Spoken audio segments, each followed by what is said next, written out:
कम outside. त्याने 2 शब्द बोलून फोन कट केला, कारण त्याला एकतर जास्त बोलायची सवय नव्हती आणि समोरची मुलगी त्याला घाबरलेली जाणवत होती, म्हणून तिच्या जवळ जाऊन तिला विचारणं त्याला योग्य वाटलं नाही. हे कोणाला बोलवत आहे ह्या विचारानेच ती इकडे तिकडे बघत स्टेप्स कुठे दिसत आहे का बघू लागली, कारण तो लिफ्टच्या समोरच उभा राहिला होता, म्हणून लिफ्टमधून तिला खाली जाता सुद्धा येणार नव्हतं. जीव अगदी कंठाशी आला होता. तिच्या पर्समधला मोबाईल वाजत आहे त्याचं सुद्धा तिला भान नव्हतं. इतकी आतून घाबरून गेली होती. अहो, मागून नाजूक कोकिळेसारखा आवाज तिच्या कानाला स्पर्श झाला.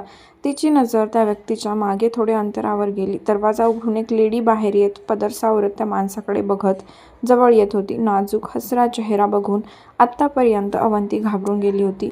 त्या लेडीला बघून हृदयाची वाढलेली धडधड हळूहळू कमी होऊ लागली. घसा कोरडा पडला होता. तिने घसा ओला करत आवंढा गिळत त्या बाईला बघू लागली. किती वेळची वाट बघत आहे, आता जेवण करूनच घरी जाऊ. ती नाजूक लटक्या रागात त्याच्या जवळ येत बोलतच होती की तिचं लक्ष दोघांच्या 5 ते 6 फुटावर थांबलेल्या अवंतीकडे गेलं. प्रश्नार्थी नजरेने ती त्या मुलीकडे बघू लागली. अवंती श्वास घेत हसण्याचा प्रयत्न करू लागली. भीती तर वाटत होती, पण त्या लेडीकडे बघून हिंमत पण आली होती. आय थिंक रस्ता चुकली आहे, विराट अवंतीकडे बघत दोन्ही हात पॅन्टच्या खिशात सरकवत म्हणाला. अच्छा, पण तुम्हाला कसं कळलं? पिहू अवंतीला वर खालून निहाळत म्हणाली. आपण सध्या कुठल्या फ्लोअरवर आहे? विराटने बोलत पिहूवर तिरका कटाक्ष टाकला आणि किंचित नकारार्थी मान हलवली. तसं पिहूच्या लक्षात आलं. 7वा मजला फक्त फॅमिलीसाठीच होता. तिथे गेस्ट कस्टमर अलाउड नव्हते. हॅलो, तुला कुठे जायचं? पिहू तिच्याजवळ जात हसत म्हणाली. तिचा साधेपणा तिच्या चेहऱ्यावरून झळकत होता. सुंदरसा पंजाबी सूट घातला होता, त्यात खूपच गोड दिसत होती, म्हणून आहो जाहो न म्हणता पिहू एकेरी शब्दात बोलली. VIP mister Dixit. ती जबरदस्ती हसण्याचा प्रयत्न करत म्हणाली. तसं विराटच्या भुवया हलक्या उंचावल्या. तुला VIP सेक्शनमध्ये जायचं आहे का? अवंती तिला मिस्टर दीक्षित नावाने बुकिंग असल्याचं सांगत होती, त्यावरून पिहूने अंदाज लावला. हां. अवंती तिच्या हातातली पर्स घट्ट आळून एकटक तिच्याकडे बघत म्हणाली. आत्ता तिला क्लिक झालं. तिनं फक्त त्या वेटरला VIP म्हणून सांगितलं. त्या वेटरला वाटलं VIP रूम बुक असेल. आम्ही पण तिथेच जात आहोत, येणार का? सोबत कोण आहे का? तिचा घाबरलेला चेहरा बघून पिहू मावळ भाषत म्हणाली. पिहूच्या शब्दातच जादू होती की लगेच तिला विश्वास बसला होता. तिने लगेच डोळ्यात चमक आणत मान हलवली. अहो. पिहूने मागे वळत विराटकडे पाहिलं तर त्याने डोळ्यांनीच इशारा करत लिफ्टचं बटन दाबलं. चल आपण जाऊ. पिहू हात पुढे करत चालण्याचा इशारा केला. अवंती आता बऱ्यापैकी नॉर्मल झाली होती. कधी एकदा VIP सेक्शन येतं आणि कबीर नजरेला दिसतो असं झालं होतं. जेव्हा अवंती घाबरली होती आणि तिचा मोबाईल वाजत होता, त्याचाच कॉल होता. 10 मिनिटात मीटिंगमधून फ्री झाला होता. जसं तो त्याच्या फ्रेंडसोबत बाहेर आला तसं पहिले मोबाईल स्विच ऑन करून अवंतीला कॉल लावला. 2 ते 3 वेळा कॉल केला, पण तिने रिसीव्ह केला नाही, म्हणून थोडासा विचारात पडला. त्याने ड्रायव्हरला कॉल लावला तर त्याच्याकडून सुद्धा कळलं की ती VIP सेक्शनमध्ये गेली आहे. मग तो सुद्धा लिफ्टमधून VIP सेक्शनमध्ये आला, पण तिथे अवंती त्याला दिसलीच नाही. मॅनेजरला चौकशी केली तर त्याच्या नावाने कोणी तिथे आलं नाही हे सुद्धा कळलं, म्हणून आता तो जरा काळजीत पडला होता. त्याने पुन्हा कॉल लावला तरी पलीकडून फोन उचलला गेला नव्हता. 2 ते 3 वेळा कॉल त्याने लावला तर मोबाईल नॉट रिचेबल दाखवत होता. क्षणात त्याच्या हृदयाची हार्टबीट्स वाढली. हॉटेलमध्ये येऊन तिला 10 मिनिटाच्या वर झाले होते. ती रस्ता तर चुकली नाही ना? मनात प्रश्न चमकून गेला आणि अंगभर भीतीची लहर पसरली. त्याचबरोबर त्याच्या आईचा सुद्धा राग येऊ लागला. एक काम सांगितलं की एक्स्ट्रा काम करायची सवयच का होती घरच्यांना कुणास ठाऊक. डिनर डेटसाठी फक्त परमिशन घ्यायला सांगितली होती, ती पण त्याच्या आईने डायरेक्ट प्लॅन केली होती, तेही त्याला न सांगता. मग कसं तो सगळ्या गोष्टी हँडल करणार? काम तर तो सोडू शकत नव्हता आणि अवंतीला हवा तेवढा वेळ देऊ शकत नव्हता. पण आता कुठे गेली म्हणून मन चलबिचल होऊ लागली. त्याने त्याच्या कोटचे बटन ओपन केले आणि लॉबीमध्ये फिरत पुन्हा तिला कॉल लावू लागला. हॉटेल तर सेफ होतं, पण एवढ्या मोठ्या हॉटेलमध्ये गेली कुठे असणार? Sir, is there anything we can help you with? त्याच्या काळजीने आणि वैतागलेला चेहरा बघून मॅनेजर त्याच्या मागे पुढे करत म्हणाला. VIP गेस्टमधल्या लिस्टमध्ये कबीरचं नाव येत होतं. भरपूर साऱ्या मीटिंग त्याच्या ह्या हॉटेलमध्ये होत होत्या. त्यात त्याच्या वडिलांचे फॅमिली कनेक्शन चांगले असल्यामुळे सगळेच तिथे त्याला ओळखत होते.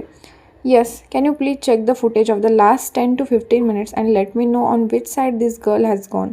त्याने मोबाईलमधला अवंतीचा फोटो दाखवत सांगितलं. कधी काही घाई गडबडीत करायचं माहीत नव्हतं. सगळ्या गोष्टीसाठी त्याला टाईम आखून ठेवायला आवडत होतं. आधीपासून टाईमचा खूपच पक्का होता, त्यामुळे ही गोष्ट त्याच्या टाईममध्ये नसल्यामुळे त्याची चिडचिड होऊ लागली होती. त्यामुळे त्याच्या मनाची अस्थिरता वाढली होती. आवाजाचा राग आणि काळजी दोन्ही दिसत होते. ओके, मॅनेजर बोलून फोन करत कंट्रोल रूमकडे निघाला. कबीरने पुन्हा तिला कॉल लावला. VIP सेक्शनमध्ये न बघून 5 मिनिटात त्याच्या जीवाची घालमेल होऊ लागली. रिंग वाजत होती पण ती कॉल रिसीव्ह करत नाही म्हणून काळजी आणि चिडचिड होऊ लागली.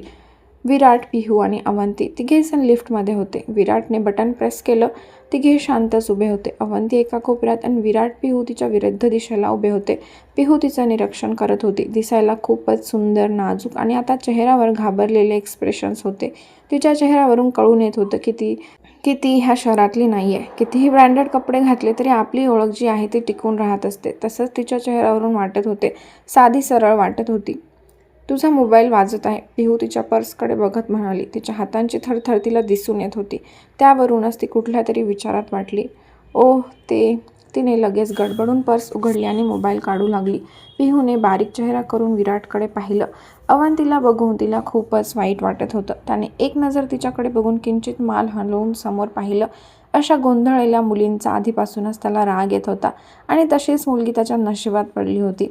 आता समोरच्या मुलीला बघून तर तो 30 वर्ष मागे जाऊन आपल्या बायकोला बघत होता. समोरची मुलगी तरी थोडीफार डेरिंगबाज वाटत होती. घाबरली तरी असली तरी डोळ्यात पाणी नव्हतं. पण त्याची पिहू तर पहिले रडली असती. अख्खं गाव गोळा केलं असतं.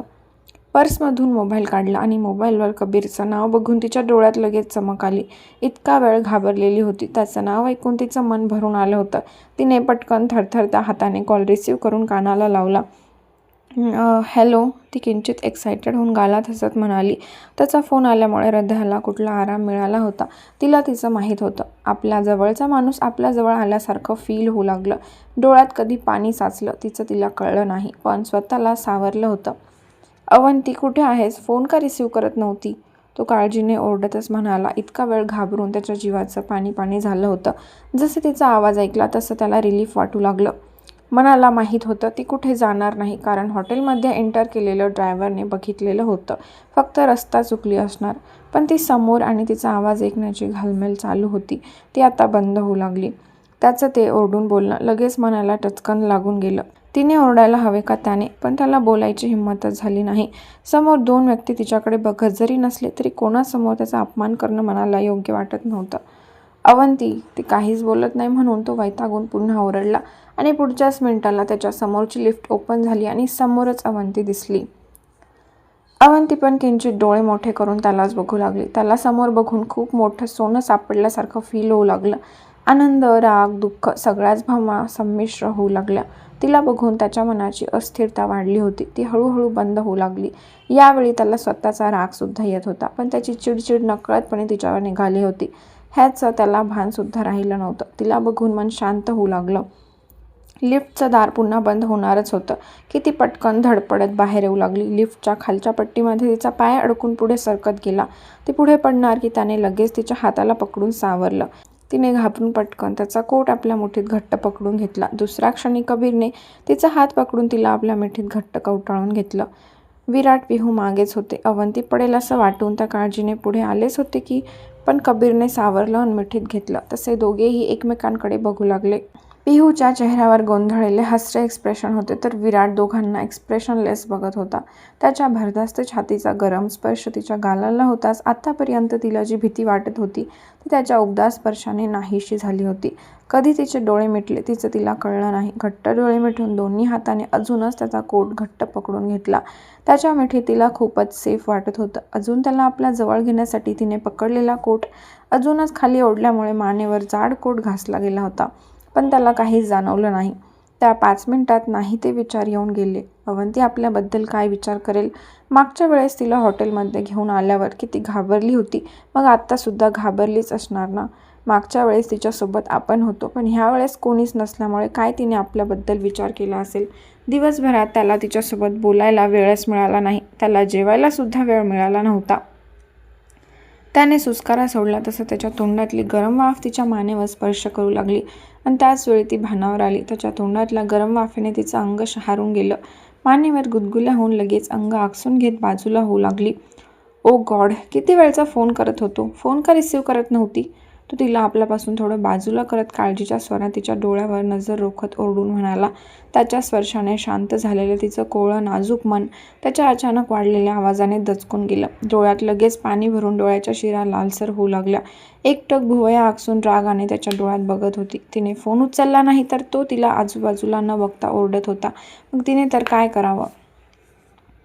लिफ्टमध्ये रेंजचा इश्यू असतो हा छोटा पॉईंट टॉप लेवलच्या बिझनेसमॅनला माहीतच असायला हवा.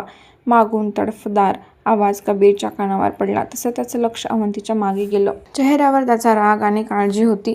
विराटला बघून क्षणात त्याचा चेहरा निर्विकार झाला. विराटने किंचित भुवया जोडत त्याला पाहिलं. जणू आत्ता त्याच्या प्रत्युत्तराची तो वाट बघत होता. आणि झालं तसंच. Yes mister Deshmukh. पण जवळच्या माणसाची काळजी वाटली की अशा छोट्या गोष्टी घडून जातात. हा छोटा पॉईंटसुद्धा एक फॅमिली मॅनला माहीत असायला हवा. कबीरने विराटच्या भाषेत उत्तर सुनावलं होतं. दोघेही एकमेकांच्या डोळ्यात आरपार रोखून बघत होते. कोणीच हार मानायला तयार होत नव्हतं. चेहरा अगदी कठोर झाला होता. अवंती पिहू डोळे मोठे करून गोंधळलेल्या नजरेने विराट आणि कबीरला बघू लागल्या. कबीर बेटा कसा आहे? पिहूने एक नजर विराटकडे बघून वैतागून हसत विचारलं. तसं त्याने विराटला लुक दिला आणि पिहूला बघून मंद स्मित केलं. I am fine aunty and you? Kabir स्मित हास्य करत म्हणाला. मी पण ठीक आहे. खूप दिवस झाले तुझी भेटच झाली नाही. अनुराधा आणि केशव भैया भेटतात फक्त. अमित आणि तुझीच जास्त भेट होत नाही. पिहू तक्रारीच्या सुरात पुढे येत हसून म्हणाली. अवंती, विराट आणि कबीरचं बोलणं ऐकून गोंधळून गेली होती. पण पिहू आणि त्याचं नॉर्मल बोलणं बघून तिच्या लक्षात आलं की हे दोघे एकमेकांना ओळखतात. पिहू, ह्या टॉप बिझनेसमॅनच्या कॉम्पिटिशनमध्ये पोझिशन टिकवण्यासाठी दिवस रात्र एक करावा लागतो. आता तर तो कॉम्पिटिशनमध्ये फक्त उतरलेला आहे. त्या कॉम्पिटिशनचा किंग बनण्यासाठी मेहनत करायची आहे. त्याला भेटायचं असेल तर अपॉइंटमेंट घेऊन घरी जावं लागेल. विराटने टोमण्यासहित त्याला मोलाचा सल्लासुद्धा दिला. इगो एवढा कुठून भरला होता की सरळ तोंडाने तो कधीच बोलला नव्हता. कधी जावयाचं कौतुक नाही तर हा कुठे लागावा? कबीरने किंचित ओठ ताणून विराटकडे पाहिलं. पिहूने डोळ्यांनीच दटावलं. अवंती कावऱ्या बावऱ्या नजरेने फक्त बघत होती. भीतीने हृदयाची धडधड वाढत चालली होती. अनोळखी लोकांसमोर त्याने आपल्याला मिठीत घेतलं असतं तर एवढी भीती वाटली नसती. पण आता हे दोघेजण त्याला ओळखतात आणि त्यांच्यासमोर त्याने मिठीत घेतल्यामुळे ती ओशाळून गेली होती. अशा गोष्टींची सवय नसल्यामुळे तिचं मन तिलाच खात होतं. पिहूचं लक्ष अवंतीकडे गेलं. अवंती ऑकवर्डपणे हसत कबीरकडे बघू लागली. पिहू त्याला नजरेनेच कोण आहे म्हणून इशारा करते. आत्तापर्यंत कबीरच्या चेहऱ्यावरून अंदाज आलाच होता. पण तरी त्याच्या तोंडून ऐकून कन्फर्म करायचं होतं. लग्न तर झालेलं दिसत नव्हतं कारण तिच्या गळ्यात मंगळसूत्र नव्हतं. आणि लग्न असं तर इन्व्हिटेशन कार्ड आलंच असतं. Aunty meet her. This is Avanti, my would be better half. Kabir अवंतीच्या कमरेवर विळखा घालत तिला जवळ घेत पिहूकडे बघत किंचित गालात हसत म्हणाला. बोलताना एक वेगळाच आनंद झाला होता. त्याच्या बोलण्याने अवंतीच्या गालावर लज्जेचे गुलाब पसरू लागले. झुपकेदार पापण्या अलगद खाली झुकल्या गेल्या. पिहू चकित होत डोळे मोठे करून हसत विराटला बघू लागली. विराट ओठ रुंदावत तिच्याकडे बघू लागला. त्याच्या कानावर गोष्ट आली होती पण अजून मुलीबद्दल काहीच माहिती नव्हती आणि त्याने जाणून घेण्याचा प्रयत्नसुद्धा केला नाही. समोरून सांगितलं तरच तो फक्त ऐकण्याचे काम करत होता. त्याच्या महत्त्वाचं असेल तरच त्यात लक्ष देत होता. अरे वा, छान की, खूप गोड आहे. पिहू समोर येत अवंतीच्या गालावर मायेने हात फिरवत म्हणाली. अवंती लगेच पुढे येत झुकून पिहूच्या पाया पडू लागली. अगं राहू दे. पिहू हसत इकडे तिकडे बघत तिच्या पाठीवरून हात फिरवत तिला जवळ घेत म्हणाली. कारण सध्या ते लॉबीमध्ये होते आणि ती तिच्या पाया पडत होती तर ऑकवर्ड सिच्युएशन वाटली. पण तिचा निरागसपणा तिला खूपच आवडला होता. आपण आतमध्ये जाऊया का? विराटने पहल केली आणि कबीरकडे बघत म्हणाला. ओ थँक्स, ऑलरेडी आमचा डिनर अरेंज केला आहे. कबीर म्हणाला. हो ठीक आहे, फक्त सूप तर घेऊ शकता ना? तेवढीच थोडीशी नवीन सुनेशी ओळख होईल. चल अवंती. पिहू सासूपणा दाखवत हसत म्हणाली. अवंती कबीरकडे बघू लागली कारण तिला त्यावर काय उत्तर द्यायचं कळलं नव्हतं.